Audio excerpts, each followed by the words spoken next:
조갑제 TV 시청자 여러분 안녕하십니까. 2023년 9월 4일 오후 5시 17분입니다. 대통령 중심제를 채택하고 있는 나라에서는 하나의 불문율이 있습니다. 전직 대통령이 되면은 후임 대통령의 정책에 대해서 비판을 하지 않습니다. 참견을 하지 않습니다. 그런데 예외가 있습니다. 문재인입니다. 문재인은 5년 동안 김정은 부하 노릇하면서 숱한 반역을 저질렀는데 윤석열 정권이 들어와서 하나하나 그 반역상이 드러나고 있습니다. 최근 있었던 사건만 해도 공산주의자 정율성 공원 건립, 그리고 공산주의자 홍범도 흉상을 육사에 만들어 놓은 것 등등 거의 매일 문재인의 적폐, 반역 적폐입니다. 이거는 반역 적폐상이 드러나고 있으니까 이 사람이 좀 초조해진 듯 합니다. 또 새만금 잼버리 대회가 초장에는 실패하고 마지막에 윤석열 정부가 긴급 처방을 해가지고 그래도 유종의 미를 거뒀다고 볼 수 있는데, 그 사건에 대해서도 약 90%의 책임을 져야 할 문재인이 윤석열 정부를 걸고 넘어가는 그런 야비한 글을 올린 적이 있는데, 여기에 대해서 오늘 대통령실이 점잖게 한마디를 했습니다. 전직 대통령이 지나치게 나서는 게 문제라고 생각한다. 대통령실 관계자는 오늘 기자들과 만나서 문재인이 흉상 철거 계획 철회를 위해 대통령실이 나서라고 한 데 대한 입장을 묻는 물음에 대통령실이 나서지 않는 게 문제가 아니다 라고 했습니다. 문재인이가 나서는 게 문제라는 겁니다. 대통령이 나서서 논란을 정리하는 것이 옳을 것이라는 문재인의 페이스북 글에 대한 비판입니다. 아니, 흉상 철거 여부는 그거 육사에 맡겨놓으면 되지, 그게 대통령실이 왜 나서야 됩니까? 문재인이 그만큼 자기가 저지른 반역상의 이 폭로를 아주 신경 쓰고 있다는 이야기입니다. 한편 윤석열 대통령도 이제 문재인 문제에 대해서 결단을 내려야 합니다. 우선 문재인을 전직 대통령으로 취급할 필요가 없습니다. 문재인은 전직 대통령으로서의 채통과 불문율을 스스로 다 던졌습니다. 문재인은 그냥 한 국민으로서 취급을 하고 특히 반역자로 다뤄야 합니다. 문재인의 반역에 대해서 전직 대통령이니까 해가지고 봐주니까 이렇게 기어오르는 겁니다. 얼마든지 문재인을 법정에 세울 수 있는 게 있었는데 윤석열 정부하의 이 검찰이 봐준 겁니다.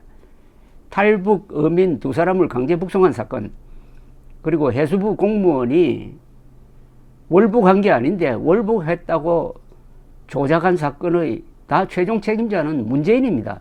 그걸 봐주니까 감사하게 생각하는 것이 아니라 이렇게 기어오르고 있다 이겁니다. 그러니까 윤석열 정부가 해야 될 일은 문재인의 5년 동안의 반역상에 대해서 철저한 조사를 해야 되는데, 이 조사하는 방법이 있습니다. 각 부처에 명령을 해가지고 5년 동안 있었던 반국가적이고 반헌법적인 정책을 자체 조사하도록 하고, 그것을 취합해서 윤석열 대통령이 직접 문재인 5년 동안 있었던 헌법 위반 그리고 이적 행위에 대해서 국민들에게 백서를 가지고 보고를 해야 됩니다. 백서를 만들어야 됩니다. 문재인 반역 백서를 만들어야 됩니다. 그렇게 해야 거기서 힘이 생깁니다. 하나씩 이렇게 무슨 스쳐 지나가는 말처럼 대꾸하는 식으로는 안 됩니다. 국가기관의 조사 자료가 있어야 됩니다. 문재인의 반역을 국가적 사건으로 다루고 문재인 반역을 단죄하는 것을 국정의 제1목표로 삼아야 될 윤석열 대통령이나 그 밑에 사람들이 이런 식으로 단편적으로 적극적으로 대응하는 것이 저는 아주 못마땅합니다. 윤석열 대통령이 이념 무장이 가장 잘된 사람인데 관료들이 제대로 뒷받침하지 못하고 국민의힘이 이념 대결을 피하고 있으니까 너무 외롭게 보입니다. 새삼 윤석열 대통령의 고군 분투를 안타까워하면서 제가 쉽게 이렇게 정리를 한번 해보았습니다. 문재인은 5년 동안 김정은의 부하 노릇하면서 대한민국을 뇌수술을 하여 국가의 영혼을 바꿔 치료한 자입니다. 몸살 걸린 대한민국을 치료한다면서 두개골을 가르고 뇌수를 건드린 자입니다.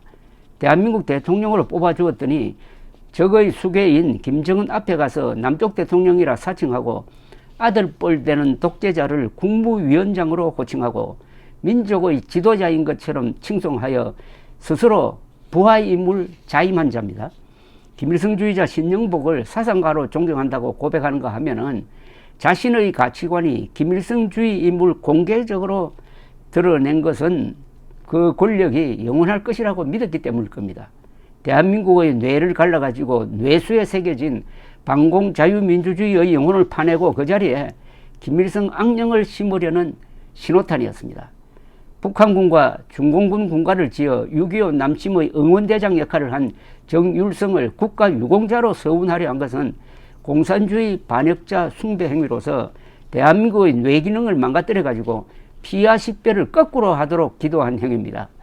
문재인의 직속부하 박지원 국정원장은 원운석에 김일성주의자 신영복의 글씨체로 문장을 새겼는데 이는 국가정보원이 김일성주의 비호기관으로 기능할 것을 암시한 행위로 볼 수밖에 없습니다. 문재인은 자신의 반역질을 적폐청산이란 선동으로 은폐하였습니다. 전 국정원장 남재준, 이병호, 이병기 투옥, 전 국방장관 김관진 수사, 전 김무사령관 이재수 자살의 배우는 문재인입니다. 그는 특히 김무사의 세월호 관련 정보 수집을 민간인 사찰이라고 날조를 해가지고 이재수 장군을 무리하게 수사해가지고 자살로 몰아간 자입니다.